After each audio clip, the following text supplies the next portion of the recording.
Irinjalakuda municipal ചെയർമാനായി തെരഞ്ഞെടുക്കപ്പെട്ട ഇരിങ്ങാലക്കുട സഹകരണ ആശുപത്രി പ്രസിഡന്റ് MP ജാക്സന് ആശുപത്രിയിൽ സ്വീകരണം നൽകി. ആശുപത്രി വൈസ് പ്രസിഡന്റ് ഇ ബാലഗംഗാധരൻ അധ്യക്ഷത വഹിച്ച ചടങ്ങിൽ അസിസ്റ്റന്റ് മാനേജർ G മധു ഉപഹാരം സമ്മാനിച്ചു.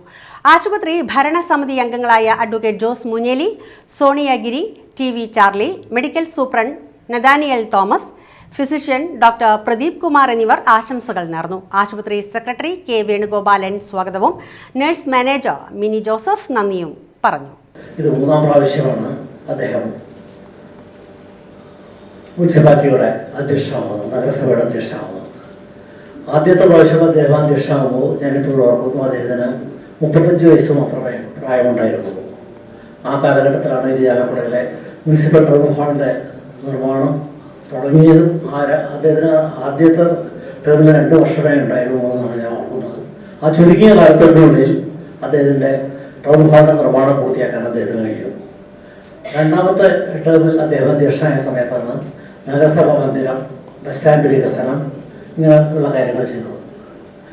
ഈ പ്രാവശ്യം, കഴിഞ്ഞ പ്രാവശ്യം നഗരസഭയിൽ ഒരു ഭരണകക്ഷിക്ക് വ്യക്തമായുള്ള ഭൂരിപക്ഷം ലഭിച്ചിരുന്നില്ല. അതുകൊണ്ട് തന്നെ നിർമ്മാണ പ്രവർത്തനങ്ങളെല്ലാം, വികസന പ്രവർത്തനങ്ങളെല്ലാം വേണ്ട വിധത്തിൽ നടത്താൻ കഴിഞ്ഞില്ല എന്നുള്ള പരക്കെ ആക്ഷേപമുണ്ട്. ഇപ്പോൾ ജാക്സന്റെ നേതൃത്വത്തിൽ ജാക്സൺ ജയിക്ക് മാത്രമല്ല അദ്ദേഹത്തിൻ്റെ ഭരണകക്ഷിക്കും നിർണായകമായ ഒരു ഭൂരിപക്ഷം ലഭിച്ചിരിക്കുകയാണ്. അതുകൊണ്ട് നമ്മുടെ വികസന പ്രവർത്തനങ്ങൾ പണ്ടത്തെക്കാളൊക്കെ ഊർജിതമായി മുന്നോട്ട് പോകുമെന്ന് നമുക്ക് ന്യായമായി പ്രതീക്ഷിക്കാവുന്നതാണ്.